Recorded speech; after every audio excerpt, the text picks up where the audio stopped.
తనెవరూ ఏమీ చేయలేరన్న కేంద్ర మంత్రి కిషన్ రెడ్డి వ్యాఖ్యలపై సీఎం రేవంత్ రెడ్డి స్పందించారు. తెలంగాణ ప్రజలతో పెట్టుకున్న వారు బాగుపడినోళ్ళు ఎవరూ లేరన్నారు. కిషన్ రెడ్డి బీజేపీలో ఉంటూ బీఆర్ఎస్ కోసం పనిచేస్తున్నారని ఆరోపించారు. ఈ నెల 15 తర్వాత తమ కార్యాచరణ మారుతుందని వెల్లడించారు. ఇయాల ఆయన అంటుండు నన్ను ఎవ్వరు ఏం చేయలేరు.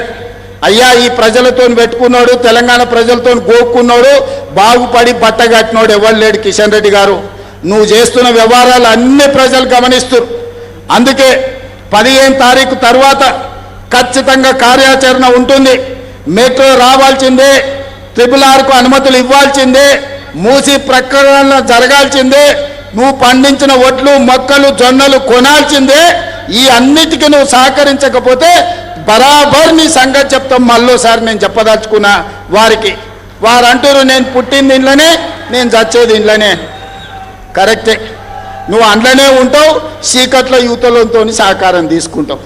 నువ్వు నీ పార్టీకి ఎప్పుడైనా పనిచేసినావు నీ కార్యకర్తలే చెప్తారు, సార్ మా సార్ బీజేపీలో ఉంటాడు కానీ మొత్తం బీఆర్ఎస్ వాళ్ళతోనే మాట్లాడుతుంటాడు, కేటీఆర్ చెప్పినట్టే వింటాడు మా సార్ అని నీ సొంత పార్టీ వాళ్ళు చెప్తారు.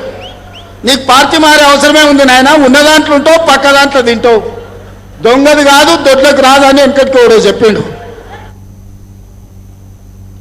జనసేన పార్టీలో